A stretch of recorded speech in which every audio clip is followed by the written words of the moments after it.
Assalamualaikum warahmatullahi wabarakatuh. Kami dari kelompok 8.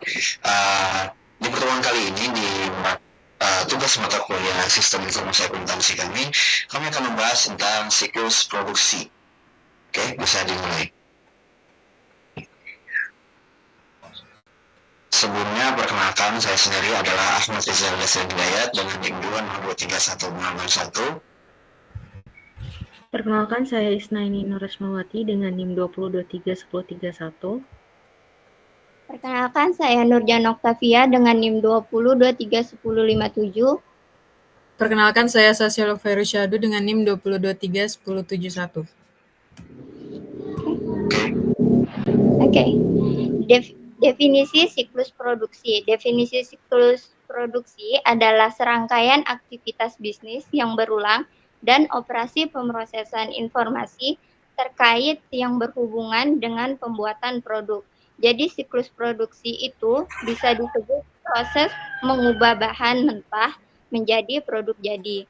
Tujuannya yaitu mengotorisasi semua produksi dan menjaga persediaan barang. Manfaatnya yaitu 1.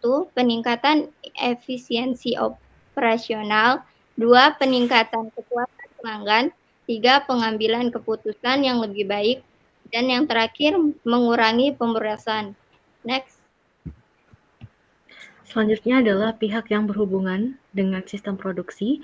Yang pertama ada siklus pendapatan, yang mana siklus pendapatan ini diperoleh dari orderan pelanggan. Lalu juga ramalan penjualan ini seperti prediksi penjualan yang akan terjadi di masa depan. Selanjutnya adalah sistem produksi ini memberikan output berupa produk jadi kepada siklus pendapatan karena menjawab dari orderan pelanggan tersebut. Selanjutnya pihak yang berhubungan yaitu adalah siklus pengeluaran, yang mana sistem produksi ini pasti akan memproduksi barang ataupun jasa yang pasti membutuhkan bahan-bahan baku, yang mana ini akan membuat permintaan pembelian, dan juga siklus pengeluaran ini akan memberikan output berupa overhead dan juga bahan baku. Selanjutnya adalah pihak yang berhubungan yaitu sistem manajemen sumber daya manusia, yang mana ketika memproduksi barang ataupun jasa itu pasti memerlukan tenaga kerja, baik itu yang langsung maupun yang tidak langsung. Maka dari itu sistem manajemen sumber daya manusia ini bisa memberikan output berupa tenaga kerja dan juga mengeluarkan biaya tenaga kerja. Selanjutnya adalah pihak yang berhubungan dalam hal manajemen. Nah, sistem produksi ini kan pasti ada beberapa biaya-biaya, baik itu biaya bahan baku, biaya tenaga kerja, overhead. Nah, ini akan dikeluarkan laporan oleh pihak manajemen. Selanjutnya, pihak yang berhubungan yang terakhir yaitu adalah siklus buku besar dan pelaporan, yang mana dalam sistem produksi ini pasti akan memproduksi barang dan jasa yang nantinya akan dihitung harga pokok produksinya berapa, lalu akan dilaporkan pada siklus buku besar dan pelaporan.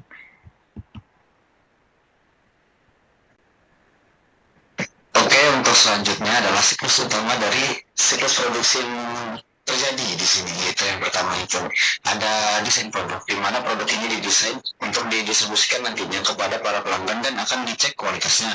Oke, selanjutnya adalah perencanaan dan penjadwalan. Nah, ini terjadi ketika ada perkiraan penjualan atau pesanan dari pelanggan yang menuntut beberapa jumlah barang yang akan diproduksi nantinya. Nah, di perencanaan dan penjadwalan ini kita akan melakukan pemesanan bahan baku, kita akan melakukan produksi yang akan ditetapkan nantinya. Selanjutnya masuk ke operasi produksi. Di sini terjadinya terjadinya proses produksi dan pemeriksaan kualitas yang terjadi. Kemudian ada lagi penyimpanan dan distribusi, di mana barang-barang yang sudah jadi itu akan disimpan dan akan dijadikan stok pada bahannya. Kemudian dari operasi produksi akan dilanjutkan ke bagian akuntansi biaya yang ada di sini, teman-teman.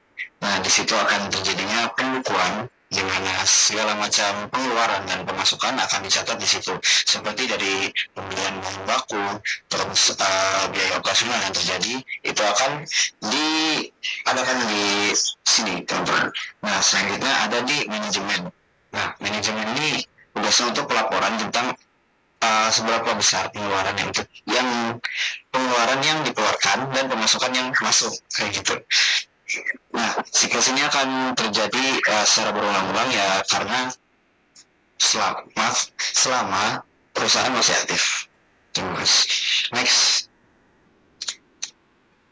Untuk yang terakhir yaitu laporan produksi. Ini adalah contoh tabelnya. Nah, biasanya ini untuk memenuhi permintaan dari departemen yang meminta material. Jadi di tabel ini terdapat keterangannya, yaitu tabel ini dibuat untuk perakitan pada tanggal 15 Agustus 2018. Kemudian terdapat production order number, dan di sini ada keterangan part number, description, quantity, unit cost, dan total cost. Contohnya itu untuk part number-nya 115, description-nya calculator unit, quantity-nya 2000, unit cost-nya $2,95, dan total cost-nya $5.900. Jadi untuk total keseluruhannya ini $10.460. Jadi laporan produksi itu memuat informasi tentang biaya produksi, dan dalam pengambilan keputusan manajemen, laporan produksi ini menjadi alat yang penting untuk memahami kinerja produksi perusahaan, kemudian mengambil tindakan yang tepat. Nah, dengan informasi yang terdapat dalam laporan produksi ini, manajemen dapat membuat keputusan yang lebih baik dan meningkatkan efisiensi produksi perusahaan.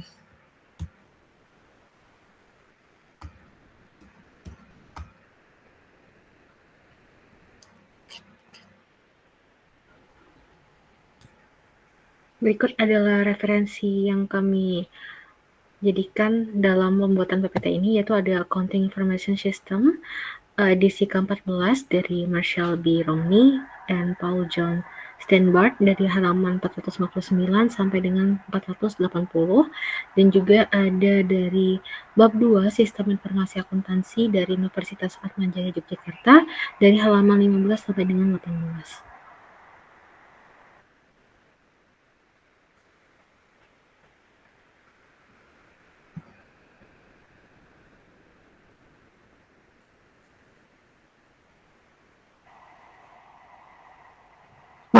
Baik, mungkin itu saja untuk presentasi kami hari ini, pembahasan materi kami kali ini. Terima kasih telah memperhatikan. Oke, Assalamualaikum warahmatullahi wabarakatuh. Assalamualaikum warahmatullahi wabarakatuh.